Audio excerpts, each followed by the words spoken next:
नमस्कार दोस्तों, मैं हूँ ज्योति।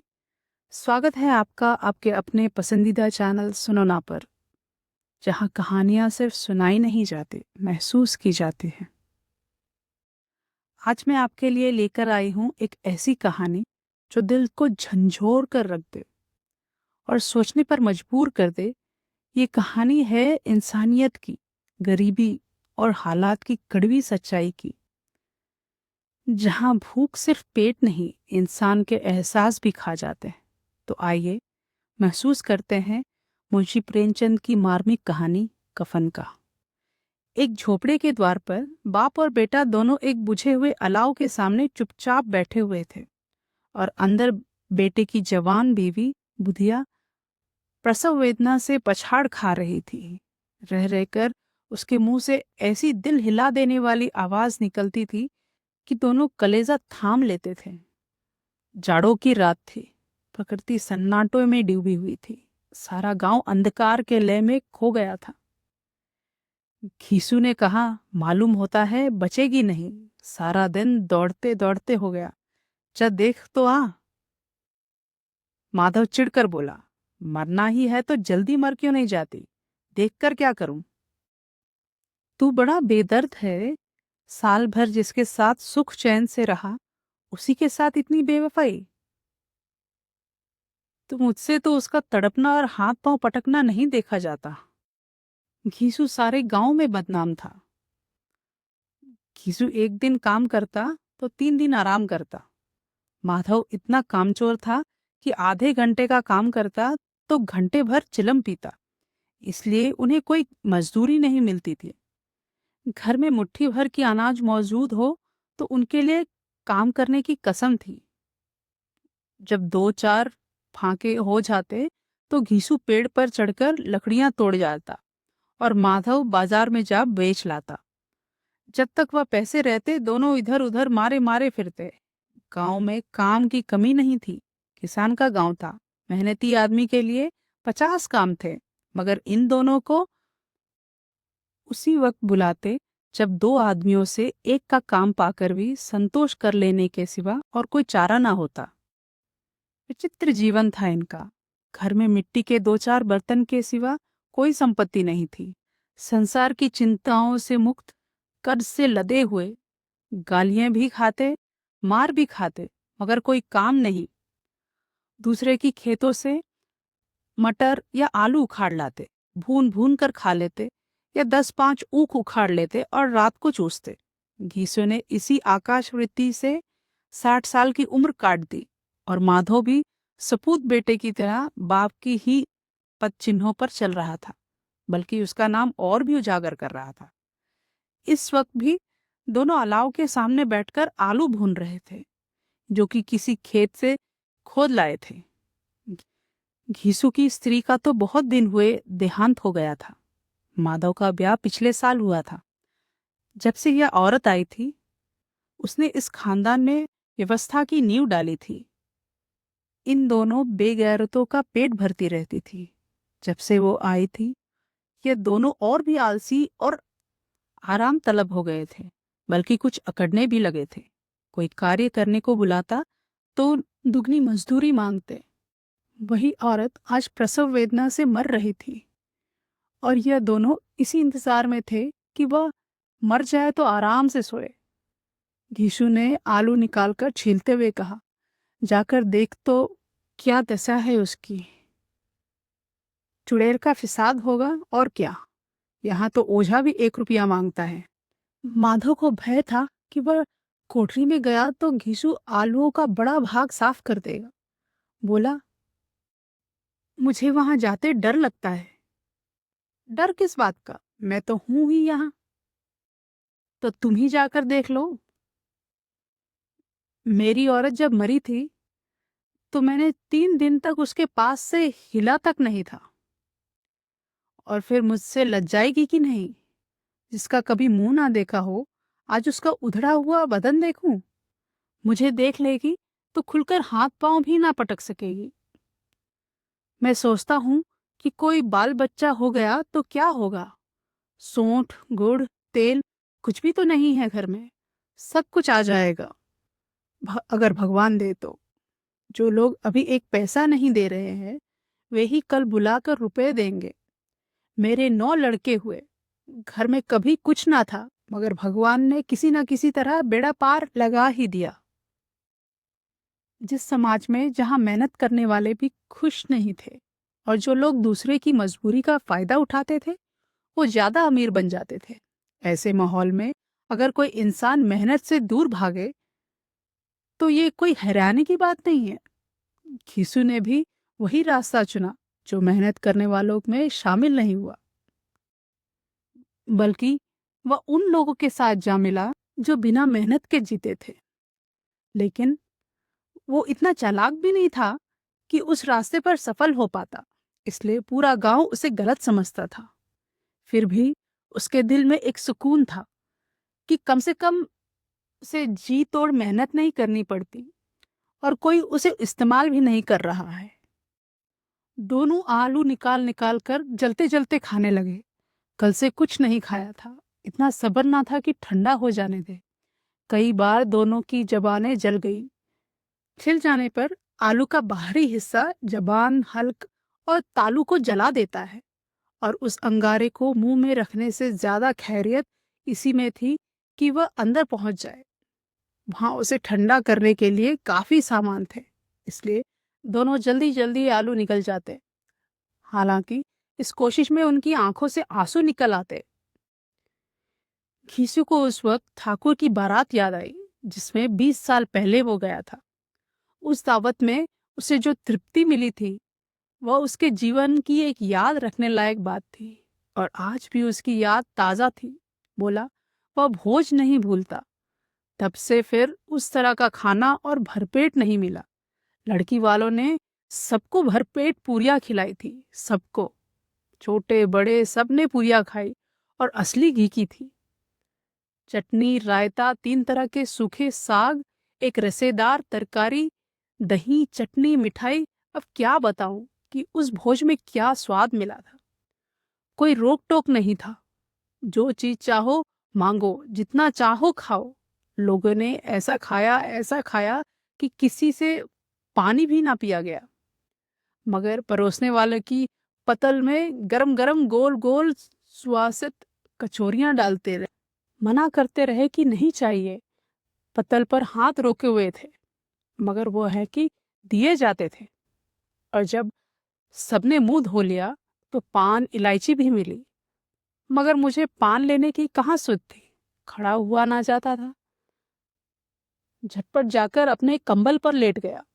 ऐ- ऐसा दिल दरियाव था वह ठाकुर। माधव ने इन पदार्थों को मन ही मन मजा लेते हुए कहा, अब हमें कोई ऐसा भोज नहीं खिलाता। अब कोई क्या खिलाएगा। वह जमाना दूसरा था। अब तो सबको किफायती सूझती है। शादी ब्याह में मत खर्च करो, क्रियाक्रम में मत खर्च करो। पूछो गरीबों का माल बटोर बटोर के कहाँ रखोगे। बटोरने में तो कोई कमी नहीं है, हाँ खर्च में किफायती सूझती है। तुमने एक 20 पूरियां खाई होंगी। 20 से ज्यादा खाई थी, मैं 50 खा जाता। आलू खाकर दोनों ने पानी पिया और वही अलाव के सामने अपनी अपनी धोतियां ओढ़कर पांव पेट में डाले सो रहे थे, जैसे 2 बड़े बड़े अजगर गुलेलियां मार रहे हैं। और बुधिया अभी तक कर्रा रही थी। सवेरे माधव ने कोठरी में जाकर देखा तो उसकी स्त्री ठंडी हो गई थी। उसके मुंह पर मक्खियां भिनभिना रही थीं। पथराई हुई आंखें ऊपर टंगी हुई थी। सारी देह धूल से लतपत हो रही थी। उसके पेट में बच्चा मर गया था। माधव भागा हुआ घीसू के पास आया। फिर दोनों जोर जोर से हाय हाय करने लगे और छाती पीटने लगे। पड़ोस वालों ने यह रोना धोना सुना तो दौड़े हुए आए और पुरानी मर्यादा के अनुसार इन अभागों को समझाने लगे। मगर ज्यादा रोने पीटने का अवसर ना था। कफन की और लकड़ी की फिक्र करनी थी। घर में तो पैसा इस तरह से गायब था जैसे चील के घोंसले से मांस। बाप बेटे रोते हुए जमींदार के पास गए। वह इन दोनों की सूरत से नफरत करता था। कई बार इन दोनों को अपने हाथों से पीट चुका था। चोरी करने के लिए, वादा कर कर काम पर ना आने के लिए। पूछा, क्या है घिसुआ, रोता क्यों है। अब तो तू कहीं दिखलाई भी नहीं देता, मालूम होता है इस गांव में रहना नहीं चाहता। घीसू ने जमीन पर सिर रखकर आंखों में आंसू भरे हुए कहा, सरकार, बड़ी विपत्ति में हूं। माधव की घरवाली रात को गुजर गई। रात भर तड़पती रही सरकार। हम दोनों उसके सिरहाने बैठे रहे। दवा दारू जो कुछ हो सका सब कुछ किया, पर वो हमें दगा दे गई। अब कोई एक रोटी देने वाला भी ना रहा मालिक। तबाह हो गए, घर उजड़ गया। आपका गुलाम हूं, अब आपके सिवा कौन उसकी मिट्टी पार लगाएगा। हमारे हाथ में तो जो कुछ था वह सब दवा दारू में उड़ गया। सरकार की ही दया होगी तो उसकी मिट्टी उठेगी। आपके सिवा किसके द्वार पर जाऊं। जमींदार साहब दयालु थे, मगर घीसू पर दया करना काले कंबल पर रंग चढ़ाना था। जी में तो आया, कह दें चल दूर हो यहां से, तू तो बुलाने से भी नहीं आता है। आज जब गरज पड़ी तो आकर खुशामद कर रहा है। लेकिन यह क्रोध या दंड देने का अवसर ना था। जी में कुड़ते हुए 2 रुपए निकालकर फेंक दिए, मगर सांत्वना का एक शब्द भी मुंह से ना निकला। उसकी तरफ ताका तक नहीं। सिर का बोझ उतारा हो। जमींदार साहब ने 2 रुपए दिए तो गांव के बनिए और महाजनों को इनकार का साहस कैसे होता। घीसू जमींदार के नाम का ढिंडोरा भी पीटना खूब जानता था। किसी ने 2 आने दिए, किसी ने 4। 1 घंटे में घीसू के पास 50 रुपए की अच्छी रकम जमा हो गई। कहीं से अनाज मिल गया, कहीं से लकड़ी, और दोपहर को घीसू और माधव बाजार से कफन लाने चले गए। इधर लोग बांस वांस काटने लगे। गांव की नर्म दिल स्त्रियां आकर लाश देखती और उसकी बेकसी पर 2 बूंद आंसू गिराकर चली जाती। बाजार में पहुंचकर घीसू बोला, लकड़ी तो उसे जलाने भर के लिए मिल गई है, क्यों माधव। माधव बोला, हाँ, लकड़ी तो बहुत है, अब कफन चाहिए, तो चलो कोई हल्का सा कफन ले ले। हाँ और क्या, लाश उठाते उठाते रात हो जाएगी। रात को कफन कौन देखता है। कैसा बुरा रिवाज है कि जिसे जीते जी तन ढकने का चीथड़ा भी ना मिले, उसे मरने पर नया कफन चाहिए। कफन लाश के साथ जल ही तो जाता है, और क्या रखा रहता है। यही 5 रुपए पहले मिले तो कुछ दवा दारू कर लेते थे। दोनों एक दूसरे के मन की बात ताड़ रहे थे। बाजार में इधर उधर घूमते रहे, कई दुकानों पर गए, कई तरह के कपड़े देखे, लेकिन कुछ भी पसंद नहीं आया। धीरे धीरे शाम हो गई और फिर वो दोनों एक शराब की दुकान के सामने पहुंच गए। जैसे पहले से तय हो, दोनों अंदर चले गए। वहां जाकर देर तक दोनों असमंजस में खड़े रहे। फिर घीसू ने कहा, साहू जी, एक बोतल देना। थोड़ी ही देर में खाना आया, मछली आई, और दोनों आराम से बैठकर पीने लगे। कई कुज्जियां ताबड़तोड़ पीने के बाद दोनों सुरूर में आ गए। घीसू बोला, कफन लगाने से क्या मिलता, आखिर जल ही तो जाता, कुछ बहू के साथ तो ना जाता। माधव आसमान की तरफ देखकर बोला, दुनिया भी अजीब है, लोग हजारों रुपए खर्च करते हैं, पर कोई नहीं जानता वो सच में काम आते हैं या नहीं। बड़े आदमियों के पास धन है, फूके, हमारे पास फूकने को क्या है। लेकिन लोगों को जवाब क्या देंगे। लोग पूछेंगे नहीं, कफन कहाँ है। घीसू हंसा, अबे कह देंगे कि रुपए कमर से खिसक गए, बहुत ढूंढा मिले नहीं। लोगों को विश्वास ना आएगा, लेकिन फिर वही रुपए देंगे। माधव भी हंसा। इस अनपेक्षित सौभाग्य पर बोला, बड़ी अच्छी थी बेचारी, मरी भी तो खूब खिला पिलाकर। आधी बोतल से ज्यादा उड़ गई थी। घीसू ने 2 सेर पूरियां मंगाई, चटनी, आचार, कलेजियां। शराब खाने के सामने ही दुकान थी। माधव लपक कर 2 पतलों में सारा सामान ले आया। पूरा 1.5 रुपया खर्च हो गया, सिर्फ थोड़े से पैसे बचे रहे। दोनों इस वक्त इस शान में बैठे पूरियां खा रहे थे जैसे जंगल में कोई शेर अपना शिकार उड़ा रहा है।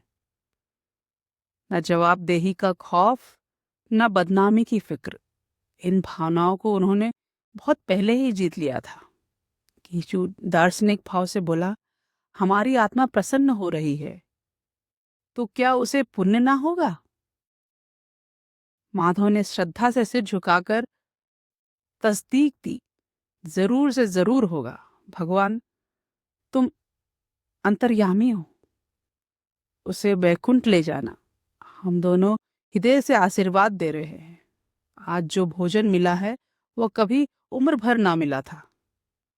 एक क्षण के बाद माधव के मन में एक शंका जागी।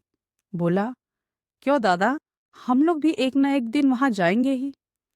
घीसू ने इस भोले भाले सवाल का कुछ उत्तर ना दिया। वह परलोक की बातें सोचकर इस आनंद में बाधा ना डालना चाहता। जो वहां वह हम लोगों से पूछे कि तुमने हमें कफन क्यों नहीं दिया, तो क्या कहोगे? तू कैसे जानता है कि उसे कफन ना मिलेगा? तू मुझे ऐसा गधा समझता है? 60 साल क्या दुनिया में घास खोदते रहा हूं। उसको कफन मिलेगा और बहुत अच्छा मिलेगा। माधव को विश्वास ना आया। बोला, कौन देगा? रुपए तो तुमने चट कर दिए। वह तो मुझसे पूछेगी। उसकी मांग में तो सिंदूर मैंने डाला था।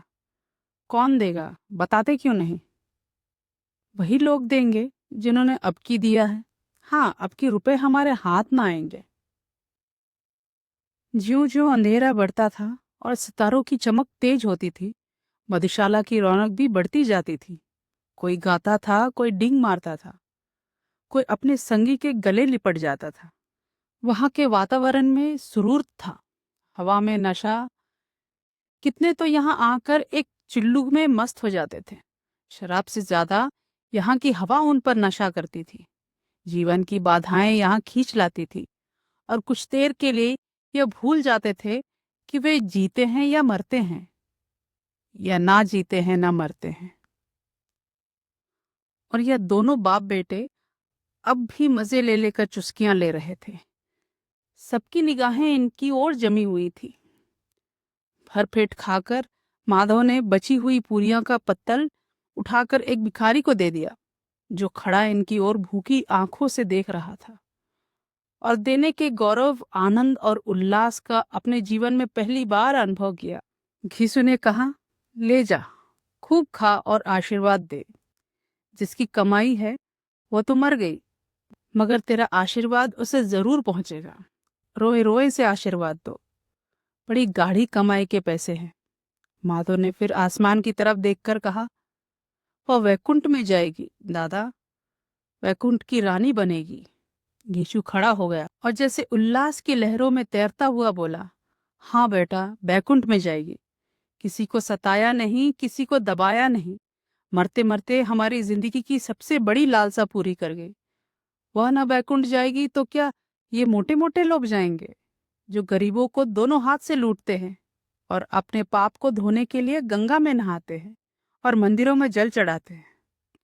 माधव बोला, मगर दादा, बेचारी ने जिंदगी में बड़ा दुख भोगा, कितना दुख झेल कर मरी है।